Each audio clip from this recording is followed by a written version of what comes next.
portraits are great to do. I love doing portraits, and I particularly love doing self-portraits because self-portraits are a way of me practicing my craft without worrying about what anybody would think about the final image, because it's me and I can get creative with it. So here it is, I created a video, and in this video what I do is I create a self-portrait of me as an old pirate, and I use this reference that you see here. The one on the left is myself, and the one on the right is just a reference that I used of a picture I took in of a man with a full beard that I needed to use as a guide for painting the beard. So anyway, like I said, I put together this video, and it is available on Gumroad. And on this video, what I do is I walk you through talking about the materials that I use as far as the hardware. I talk about tablets, and then I go ahead and talk about the tools that I use within the program. And I'm using Autodesk Sketchbook, and Autodesk Sketchbook is now available for free, so you can definitely download it from their website. And it's a great program.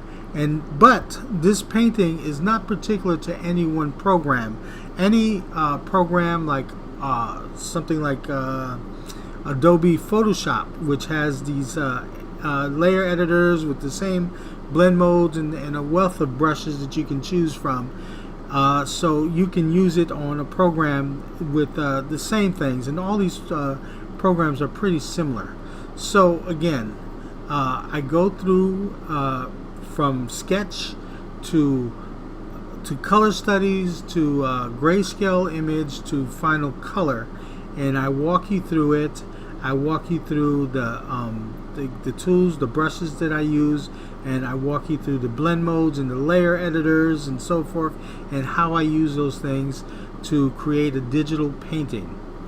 And this, like I said, this video is available on Gumroad. It is available for $10 to download, or if you wish to rent it, it is also available at 480p to stream, and you can rent it for $2. Also, if you are a patron on my Patreon site, you can go ahead and view these on Patreon, and that would be it. I mean, so you can get it one of three ways. You can go to Gumroad and you can either download it, or you can stream it, or if you are a patron, you can, or if you wish to become a patron on my Patreon page, you can also view it there. All right, so I put together this video to show the method that I use to create a digital portrait, and hopefully it will be something that would be useful to you.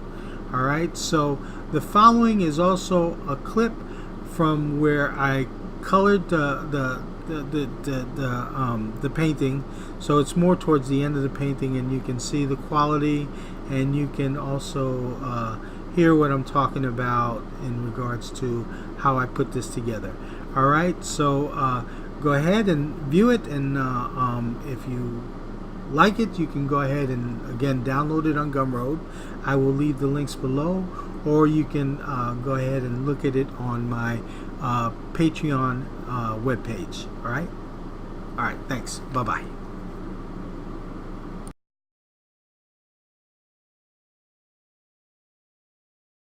Okay, so I've added a new layer, and what it is, from here I'm transitioning from using the color layer, because I pushed it as far as I want to go with the different transitions between warm and cool colors and so forth, and I basically colored this whole thing. Now the thing I need to do is still apply more color and build up my image, but this time I'm using the normal blend mode on my layer, and also just switching the transparency. So what I'm doing now is I'm adding a layer, and I'm adjusting the transparency of that layer with the slider on the right hand side of the layer that I'm on.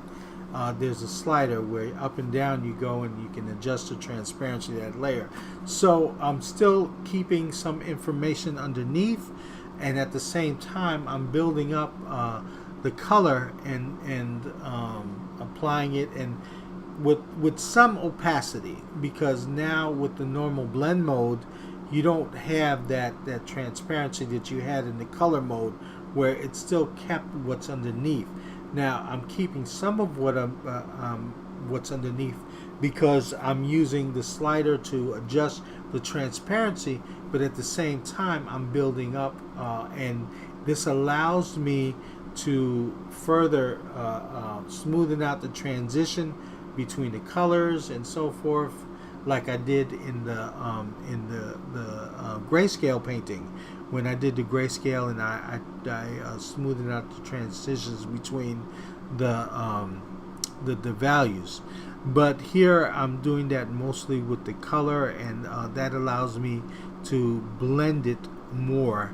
Now also you'll see me jump around different areas, and it's like I don't start the eye and finish the eye and then go on from there. I jump back and forth, because that eye or that ear or whatever is affected by other areas of the painting, so I'm trying to build it up as one, slowly, and making transitions and